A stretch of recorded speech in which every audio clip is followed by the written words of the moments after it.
మనలోని చాలామంది తమ ఇండ్లను శ్మశాన వాటికలుగా మార్చివేస్తున్నారు.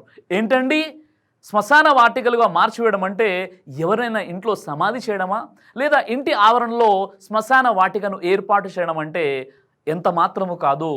తమ ఇండ్లను శ్మశాన వాటికలుగా మార్చివేయడం అంటే దాని అర్థము, ఎవరి ఇండ్లోనైతే సూర్య బహరా పట్టించబడదో వారి ఇండ్లు, వారి యొక్క గృహాలు శ్మశాన వాటికలతో సమానమని ప్రవక్త ముహమ్మద్ సల్లల్లాహు అలైహి వసల్లం వారు తెలియజేశారు. సహీ ముస్లిం హదీస్ నంబర్ 780 హజరత్ అబూ హురైరా రదియల్లాహు అన్హు వారి ఉల్లేఖనం ప్రకారంగా ప్రవక్త ముహమ్మద్ సల్లల్లాహు అలైహి వసల్లం వారు ఈ విధంగా తెలియజేశారు, మీరు మీ ఇండ్లను శ్మశానాలుగా మార్చుకోకండి. నిస్సందేహంగా ఎవరి ఇంట్లోనైతే సూర్య బహరా పట్టించబడుతుందో వారి ఇంట్లో శైతాను ప్రవేశించడు అని ప్రవక్త ముహమ్మద్ సల్లల్లాహు అలైహి వసల్లం వారు తెలియజేశారు. కాబట్టి సోదరులారా, ఏ ఇంట్లోనైతే సూర్య బహరా పట్టించబడదో ఆ ఇల్లు శ్మశానంతో సమానము.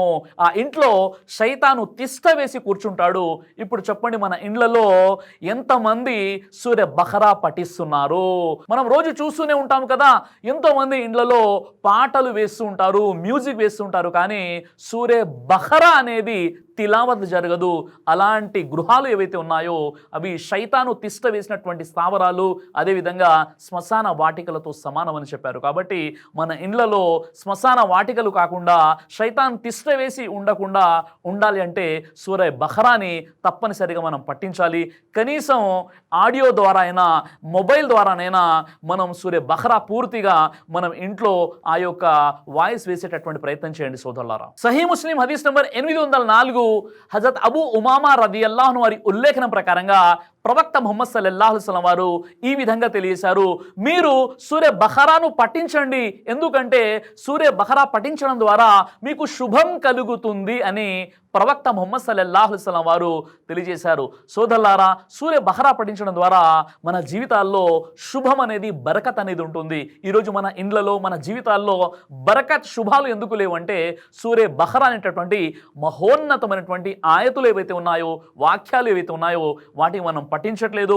మన ఇంట్లో ఎవరు కూడా పఠించట్లేదు. కాబట్టి ఇంట్లో శుభాలు లేవు, జీవితంలో బరకత్ లేదు. కాబట్టి మన జీవితంలో బరకత్ మరియు ఇంట్లో శుభాలు ఉండాలి అంటే తప్పనిసరిగా సూర్య బహరాను మనం పఠిస్తూ ఉండాలి సోదరులారా. బుఖారీ హదీస్ నంబర్ 4008 అబూ మసూద్ రదియల్లాహు అన్హు వారి ఉల్లేఖనం ప్రకారంగా ప్రవక్త ముహమ్మద్ సల్లల్లాహు అలైహి వసల్లం వారు ఈ విధంగా తెలియజేశారు, ఎవరైతే రాత్రి పడుకునే ముందు సూర్య బహరాలోని చివరి 2 ఆయతులు చదువుతారో వారి రక్షణకు ఆ 2 ఆయతులే చాలు అని ప్రవక్త ముహమ్మద్ సల్లల్లాహు అలైహి వసల్లం వారు తెలియజేశారు. ఆ 2 ఆయతులు ఏమిటి అంటే సూర నంబర్ 2 ఆయత నంబర్ 285 మరియు 286 ఆమన రసూలు బిమా ఉన్జిల ఇలైహి మిర్ రబ్బిహి వల్ ముమినూన్ నుండి అంత మౌలానా ఫన్సురునా అలల్ కౌమిల్ కాఫిరీన్ వరకు 285, 286 ఈ 2 ఆయతులు ప్రతిరోజు కూడా పడుకునే ముందు వజు చేసుకొని ఈ 2 ఆయతులు చదివినట్లయితే శైతాను మన దరిదాపులకు కూడా రాడు.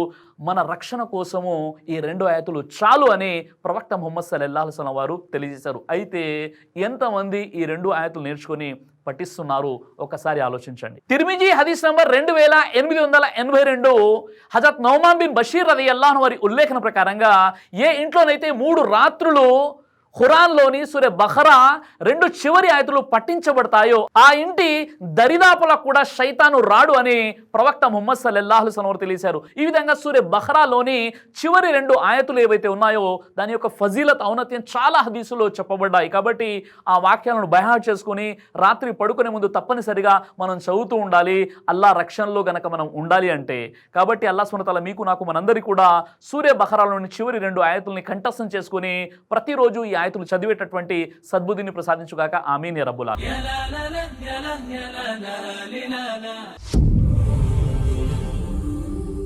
బ్రదర్ సిరాజ్ అని యూట్యూబ్ ఛానల్ని మీరు సబ్స్క్రైబ్ చేసినట్లయితే ఇన్షాల్లా దేవచిత్తం అయితే మీకు వీడియోస్ వస్తుంటాయి. అదేవిధంగా బ్రదర్ సిరాజ్ అనేటటువంటి ఫేస్బుక్ని కూడా లైక్ చేయడం వల్ల మీకు వీడియోస్ వస్తుంటాయి.